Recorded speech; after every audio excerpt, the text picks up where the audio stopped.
friends. This is Jesse Juarez, president of the Rotary Club of sunny Seaside, California. You're watching a presentation which was recorded live at one of our club meetings. Seaside Rotary meets twice a month via Zoom. Our meetings feature dynamic presentations by many of the movers and shakers that make Monterey County such a vibrant and hardworking community. If you'd like to join a meeting or learn more about Rotary and the work that we do, you can reach out to Seaside Rotary Club at gmail.com. Again, that's Seaside Rotary Club at gmail.com. You can also connect with us on our Facebook page. As always, don't forget to like and subscribe to this channel for more dynamic content.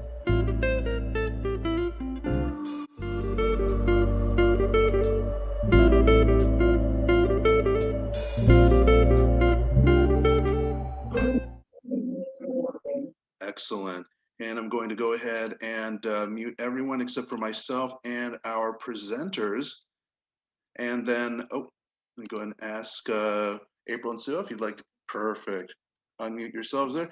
So as a brief introduction, Ms. April Ortiz and Sue Kim are the 2021 Bank of America student leaders. They have been working as interns with us here at the Boys and Girls Clubs of Monterey County for the past few weeks there.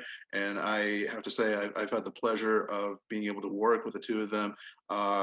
You're not going to find two more motivated young students. They were selected for their academic excellence and just for their enthusiasm and passion for wanting to learn more about organizations like the Boys and Girls Clubs and the many partners that support it.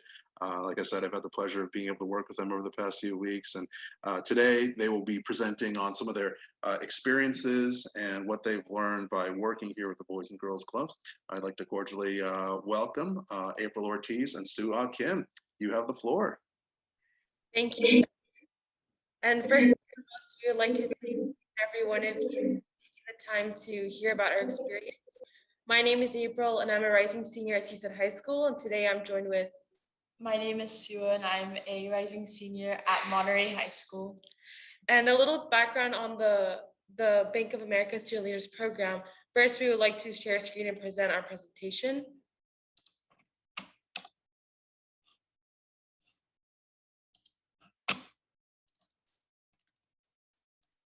So some background on this program that has been ongoing since 2004. This sponsorship is from the Bank of America Charitable Foundation, where they gather 300 community-minded juniors and seniors from nearly 100 communities. And so we were just fortunate enough to represent the Monterey Bay market, and it's a paid internship. And one of the biggest components of this internship from the Bank of America aspect is that they host a week-long summit that's usually in Washington, D.C., but due to the circumstances, it had to be hosted virtually this year. But that's just a little bit of information on what the program entails. So our presentation, the theme of it will be serve, inspire, and change.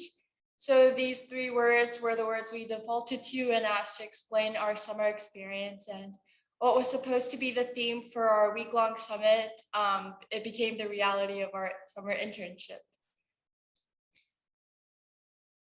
The first section, serve, and how we serve the community. First and foremost, we mostly worked with the Boys and Girls Club this summer, and the majority of our time spent working at the Boys and Girls Club was through virtual clubhouse sessions. These virtual clubhouse sessions encompass so many different subjects and programs such as STEAM and Read Naturally, which is a reading program for reading development, as well as physical wellness and emotional development. And these are just some photos of some in-person lessons that we had. The children that you see on the screen, Aiden and Owen, were one of the main kids that logged on every day. So as we saw the need with virtual distance learning, there's also accommodations for children who are in access with coming to the Boys and Girls Club in person. So these are the kids that would log on every day virtually to the Boys and Girls Club virtual clubhouse sessions. And so Sue and I, we were given the opportunity to kind of create our own lesson plan.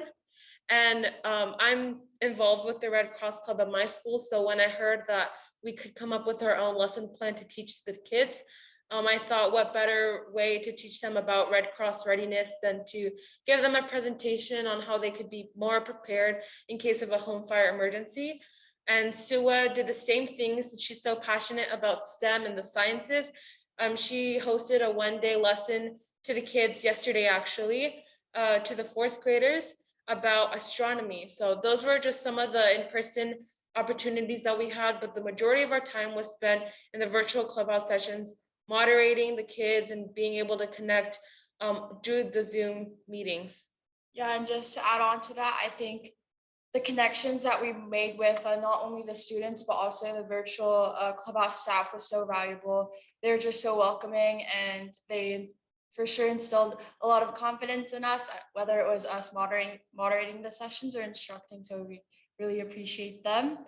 So the next event that we kind of got to partake in was a Carmel Gives luncheon, and it was hosted by Tim Allen, the founder, and Dale Byrne. And so this Carmel Gives, it's basically a movement that was created to assist local businesses, especially during this COVID time, while providing assistance to those in need in surrounding communities. And so it's creating these win-win programs.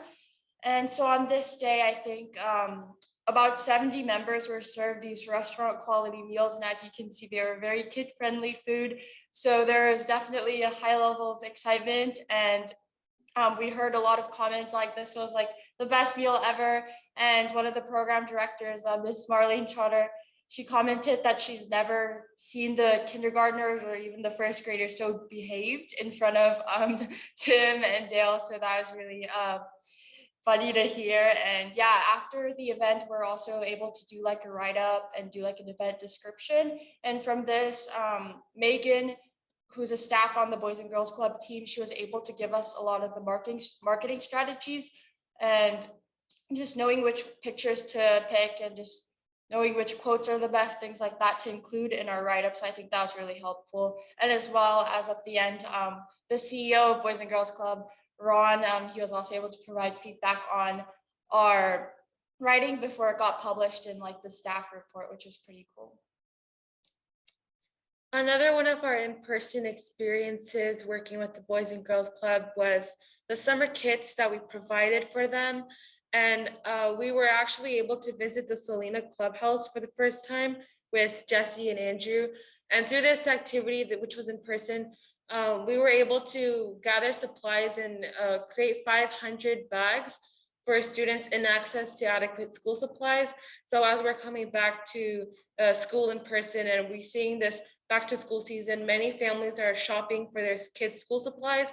But we've also realized now the disparities that we hold within the community where some children don't have access to some supplies, whereas others do. And so it was just a good opportunity and bonding experience as well with the teens at the Salinas Clubhouse who helped us put together these kits. And so what some of these kits included were just your basic school supplies. So like pencils, scissors, and glue, but also something fun for them that would excite them, such as like books and paints and like just some fun things that we were able to give to these children. So I think that it was a really nice experience being able to bridge the gap between those in access for supplies and also thanking like the teens who helped us put these together as well. Yeah, and at the end of the day, I think we ended up with about 500 kits, which is pretty amazing. And it definitely involved a lot of hardcore labor, but a very enjoyable experience in the end. And during this day as well, not only were we able to put these kits together, but we actually had this same day a lunch with Jesse and Ron, who is the CEO of Boys and Girls Club. And I just found it so pleasant to hear about their experiences and just kind of get to know each other on that kind of casual level, just being able to talk to someone who's so admirable. So Jesse and Ron themselves. And so we were just also presented that opportunity as well. I thought was worth mentioning. And then next, we'd like to talk about our Laguna Seca experience. And it seems like a lot of the Rotarian members are already familiar with this, but on this day, we woke up bright and early. I think it was like 5 or 6 a.m. But basically we're in charge of traffic control, and this was quite new to both of us as we're neither like experienced drivers. So at first we're definitely little bit nervous, but Andrew gave us the perfect instructions and gave us the confidence to be able to like control these cars. And we're also joined by the Community Partnership for Youth CPUI volunteers. And so we were also able to connect with them on some level, which was great. And I think this was a new experience for both of us, but again, very enjoyable. And yeah, I guess one big takeaway is also that like motorcycles don't listen, but yeah, it was a great experience trying traffic control for the first time. Okay, so now we'd like to dive into how this internship inspired us and how we also inspired others. And so throughout the 8-week internship, we conducted interviews with staff at the Boys and Girls Club, as well as community members. And we were given a bird's eye view of the many moving parts of a nonprofit organization. And we were able to ultimately take away the key knowledge that collaboration is critical to success and productivity in a large scale organization like this. And additionally, we're given excellent pieces of advice from some of the interviewees. And so we'd like to highlight a few that really exceeded our expectations. One of our interviewees was Kayla Crocker, who is the GHGH program coordinator. And there were two components to this interview with Kayla. There was a virtual interview as well as an in-person interview. And so the first interview, which was virtual, was more kind of getting to know what her role with the program was, which is with the Boys and Girls Club, as well as some of the things that the girls do during the program season. And so what I found really interesting was that GHGH kind of collects a group of like-minded leadership role models within their community, and they formed the GLN, which is the Girls Leadership Network. And some of the projects that they do are so important, and they find local community needs and issues, and they create these projects which are self-led by the girls themselves. And so the supervisors and the administrators of GHGH are just kind of navigating them towards the resources, but it's actually the students and the girls who make up what they want to do with the program, and how they kind of navigate their own service community projects. And the in-person component was on site at the Boys and Girls Club. We were able to speak with some of the other members and staff from GHGH, as well as Kayla herself. And it was kind of really interesting. It was a free-flowing conversation. They asked about us, and then we also asked about them. And it was kind of a back and forth conversation, just getting to know each other. So I really liked how open-minded and friendly they were, and just the environment that they provided. And I'm like really excited to say that I'll be working with Kayla in the future. And one of the other interviewees was Dale Byrne. He is the founder of Carmel Cares, and he has executed over 40 projects and contributed over $500,000 to help mitigate the impacts of COVID-19 within his community. And what I really liked about our interview with Dale was that he kind of took over the conversation when we were interviewing him. You could tell he was really passionate about his organization and helping his community. And so I think seeing someone, an individual who's so passion driven, was very inspiring for both I as well as Sua. And something that he said was that you take one step at a time, like everything you need to do. And he kind of showed us his process of building up his nonprofit, as well as recruiting members and kind of gaining the interest of the public. But as well, like the other side to that was letting us know some of the challenges he faced, such as some retaliations from the city council. And so it was really important and insightful to hear not only the good things that have come from this organization, but also kind of the setbacks, and also how he controlled and kind of responded to those as well. And something else he mentioned was that he also includes the youth within his service community project. So I thought that was really cool and important that he did. And not only did Dale show a really great attitude and passion towards his cause, but he also, at the end of the interview, he asked us, in fact, what's in a piece of advice that you would give to me. And so I found that really interesting that he asked that at the end of the conversation, because he was not only willing to speak about his own perspective, but he was willing to receive ours as well. So I think that was a really outstanding thing that he did, and very notable for us. And next, I'd like to touch on our interview with Dr. Betty Lusk, who is with here on this call. And so I just have to say again that this interview really exceeded all of our expectations. And we actually met her like in the Boys and Girls Club at the Carmel Luncheon event. And I just had like a great impression of her. And I was really looking forward to the interview. And once we got there and we did it on Zoom, we could just tell throughout the whole conversation that she's just so passionate about what she does, which is being an advocate for the students in this district.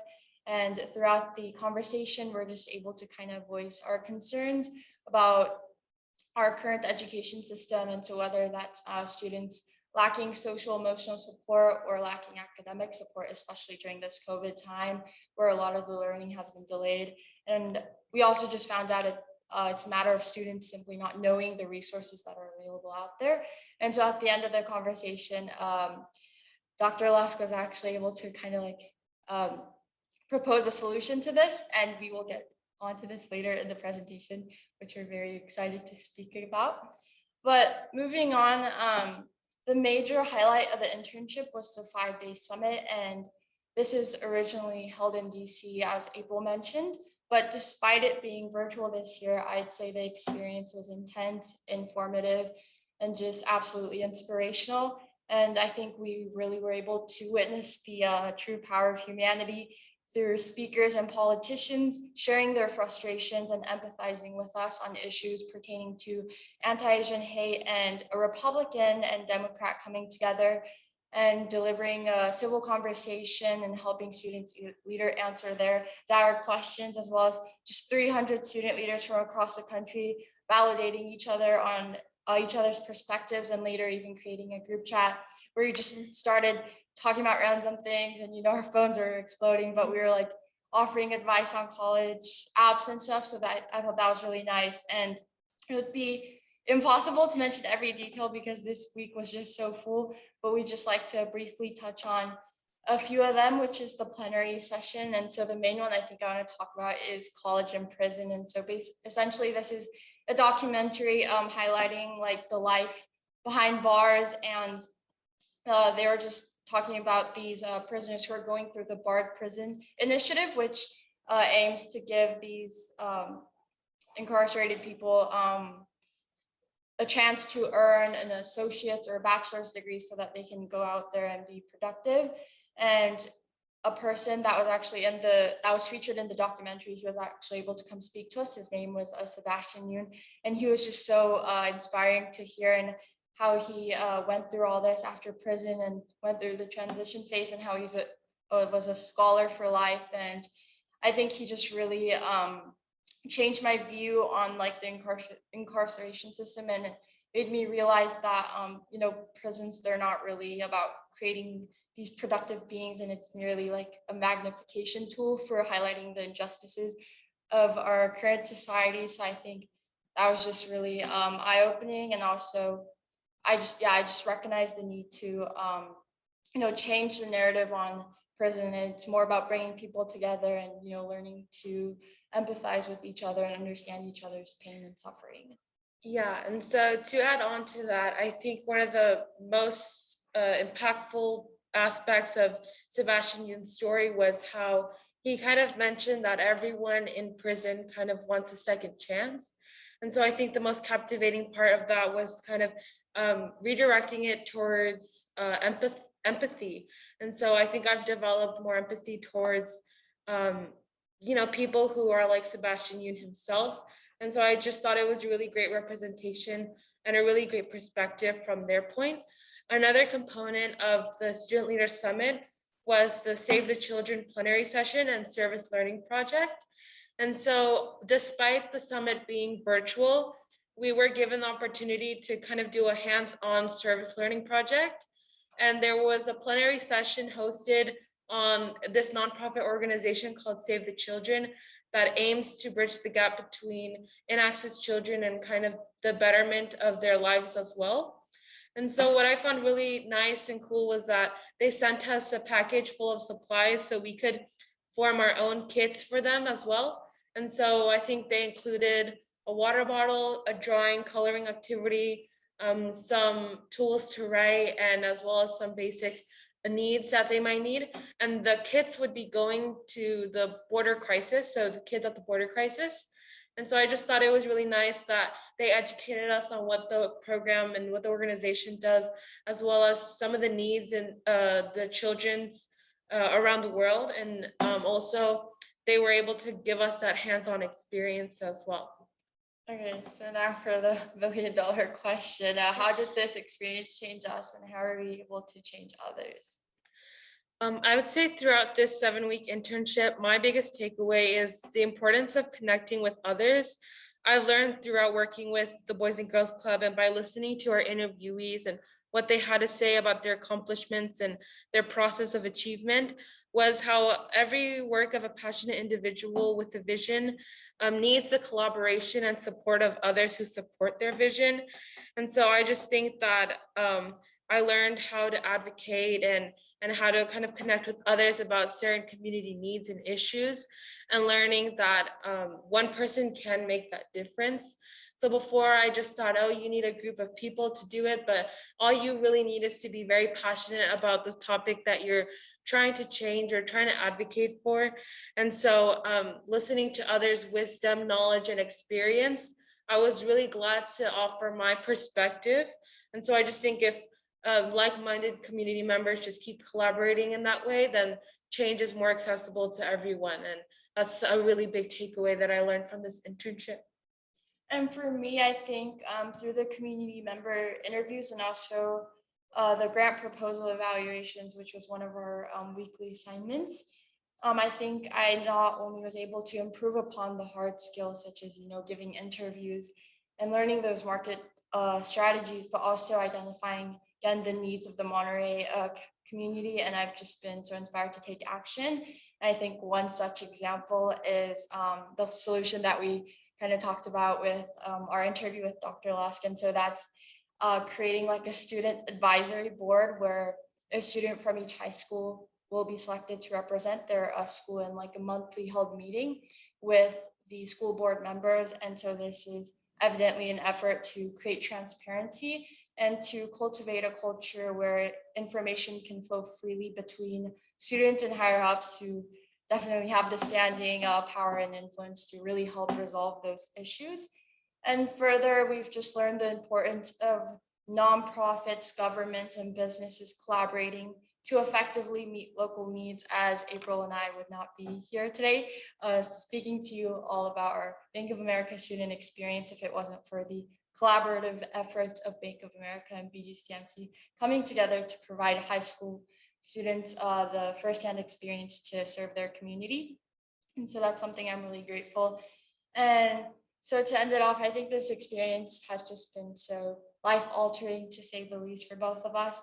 Our perspectives have been widened. We've understood the sheer depth of what being a leader means, and we've just been so inspired to do more as we've truly learned that young people are the driving force of change.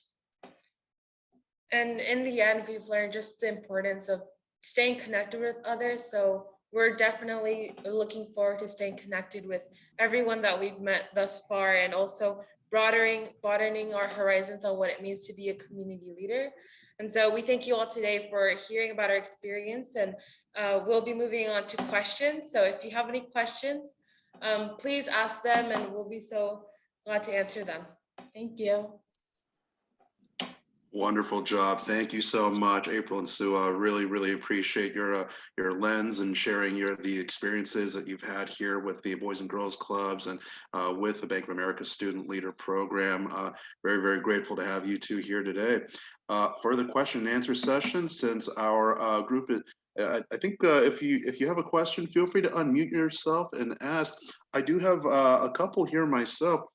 April and Sue, I know you gave a great presentation on everything you've learned over the past few weeks. What are your personal goals? Where would the two of you like to see yourselves in 10 years?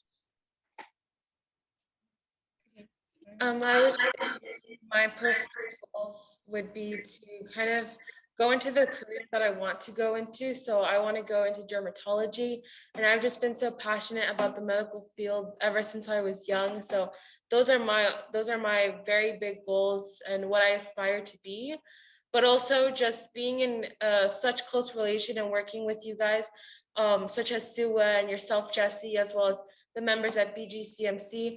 I've kind of created my own vision for what I want to create in the future. And so I've just been so inspired by all these amazing organizations and nonprofits in the community and all these great community leaders that I've just taken this inspiration and kind of brainstorm what I could do with all the knowledge that I've gained with this internship. And so I think moving forward, I would like to possibly create my own nonprofit organization, just because seeing firsthand how this BGCMC organization works, I've just really enjoyed it, and just seeing the impacts of what was once a vision and now the fruits of everyone's labor. Just seeing how the kids enjoy this program, and just hearing how everyone's come together for this one collaborative effort. I think that's kind of sparked some dream in me. Like, I kind of want to do that for myself as well. And so I think that when I see myself in 10 years, I think I want to have something like this as well, have a community like this as well. And for me, that's like a pretty big question, but I think similarly, I also intend to pursue a career in healthcare, and specifically, I'd like to become a nurse, anesthesiologist. So I think with that, I want to, I'm sure that there will be lots of years of education to eventually become that. But in addition to that, my passion also lies in education, and so that's why I'm especially interested about creating the student advisory board. And in fact, I actually have my own kind of nonprofit organization that I've started with kind of students from abroad the country, because I am kind of quite new to the Monterey area. Actually, I've just been all over the place, like throughout the last 12 years of my education. So I was able to co-found that with some of my old peers, and we've just done a lot of projects around bridging that equity gap in education. And so in the future, I'd like to definitely expand upon that, as well as bring healthcare into that as well, because I know in a lot of the, especially developing countries, healthcare can be a barrier to accessing that quality education. So combining both of my passions, hopefully I can expand my organization on a really big scale and operate. So yeah, I think that's hopefully what I'm doing in 10 years, but yeah. Well, whatever ends up happening, I know that the two of you have very bright futures ahead of you. So I definitely salute all of your goals and plans. And I know that hey, don't forget about us when you when you reach those goals there. No, of course not. I think you were so key to also advising us. Jesse has been a super great supervisor for us. He's always been there to kind of be there and advise us on what we need to do next and kind of the next moving steps forward. So I really like to thank you, Jesse, actually, because without Jesse, I think Sua and I for sure would like not be as in this position right now. So just a thank you to Jesse as well for being such a great supervisor. Well, thank you. I really, really appreciate that. One other question I have here. What was, I know that the three of us got a chance to talk about it briefly yesterday when the two of you actually came into the Seaside Boys and Girls Club and conducted your in-person class, your instruction there. What was something unexpected that you learned by interacting with the students in person? I can go first. First of all, I think I was just a bit nervous going into the session, because even though I've had a lot of volunteer experience, especially with kids, in 9th and 10th grade, it's been a year and a half since COVID happened. And so I haven't had a lot of that one-on-one connection with kids. So I think, quite frankly, like speaking to like 20 kids just all in front was kind of nerve-wracking. But I guess one of the surprising things was it was kind of maybe a little more difficult than we thought to kind of like separate the teams into two kids and have everyone be involved in the project, because we were creating like this solar system model, and so everyone was kind of in charge of coloring their own planets. But of course, there's like 8 planets in the solar system, but there were like 12 kids. So then there's like this problem of 4 kids just being left behind, and I did like see that maybe one kid was like being left out, so I kind of felt bad. But that was just like another challenge we had to tackle, and we're able to just give them other things to work on, and whether it's creating their own solar system or doing their other drawings. But that was I guess one surprising thing. And also like initially the kids, they were a bit more on the shy side, so I told Jesse, like, we're like, hey, can you introduce yourself? And they're like, hey, my name is Alexa. And then once we got to the project, they were just like screaming, and it was like it was good chaos, but they were just so excited. And yeah, I think it was really cool to see the kids kind of break out of their shells. And as for me, something surprising that I found was how caring these kids were. And so, as Sua mentioned, there was some conflict within the class, but everyone was just so collaborative and just so kind to each other. And I think that speaks volumes on the environment here at Boys and Girls Club. And I just think that's a really good step forward in the direction that we want to go to as an organization. I just think that it's important and critical for these kids to have such a welcoming and friendly environment.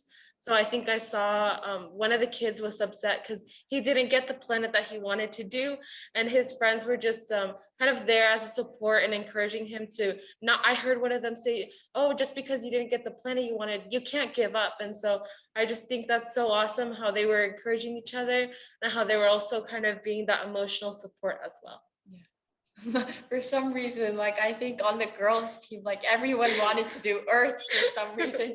No one wanted to do like Jupiter because it was like too big. Yeah. Something else I found interesting was we separated the kids from boys and girls. So there was a boys team and a girls team doing a solar system. And I thought the boys were going to be just so chaotic and not wanting to participate, but they were actually very involved and very into it. And they actually really enjoyed creating the solar system model. And just so I just think that's so cool because I think there's a lot of stigmatized perspective on like boys, like they don't want to participate, but they were actually very participating. And I just found that very nice and interesting that they really enjoyed our session. That's wonderful to hear. And I was curious as well because before the two of you began your instruction yesterday, because I know that for many people, this may be the first time that they've experienced a class like this in person in over a year. So I'm really glad to hear that it ended up being a very positive experience there. Would anyone else in the club here, anyone have any questions? I don't have a question, but I have a comment, and it's that I think that I hope your parents are extremely proud of you two. I think that we are impressed. I'm speaking for myself, but I think I can speak for the entire group. It's because of young ladies like you that we have hope. You are the future. And thank you for being who you are. And thank you for being here and speaking to us. Thank you so much. I certainly second that, Dave. Like I've mentioned, I feel bad. I feel like I'm repeating myself, but I can't stress it enough. It has been such a pleasure to work with these individuals over the past few weeks and to see them grow as interviewers, see them grow as students. In fact, in terms of conducting interviews, I quite frankly haven't had to do much in terms of conducting them because April and Sue are just so self-driven. They have a lot of questions and really eager to learn as much from their subjects as possible. So no, I certainly second that, Dave. Thank you.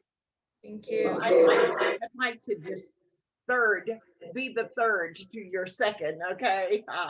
These young ladies are absolutely great future leaders. We are in good hands as it relates to our student generations, and I am so proud that they will be working with me and others on a district student advisory council, about giving us information on how to fully engage all of our students, especially those that are a little hesitant about getting involved. They have such great ideas. I truly enjoyed the interview with them, and I know that Terry did as well. So thank you, Jesse, for coordinating that. And I look forward to our future involvement and maybe reports back to the Rotary about their success. Okay. Good job, ladies. Thank you. And Jesse, I would also like to compliment these young ladies on a great job of inspiration I received from just their excitement and how they carried it forward, and look forward to seeing them in the future. Thank you so much. And ladies, I would like to add one more thing to my comment is I hear so many wonderful things coming from you two. It's really an inspiration, and it should be to all those young kids you deal with. Just remember to keep focused on the things that truly matter. In this day and age, we can get off on so many tangents that really are not productive. So what I hear from you is only positive things. Keep it up. You're wonderful. Thank you so much for these comments. And I think as we wrap up this discussion, I would just like to know what some of your questions are. I know we've just been hearing so many great comments, but if there's any last questions that you guys want to ask us, we would love to answer them as well.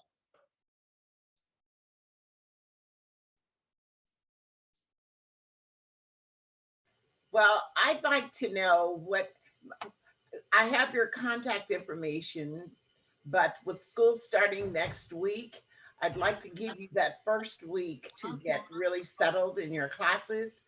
What is the best day to reach out to you? As we get maybe mid-August, and you don't have to, you can think about that, discuss it with each other, and then give me a text. Okay? Okay, thanks for sharing. Thank you so much. Wonderful.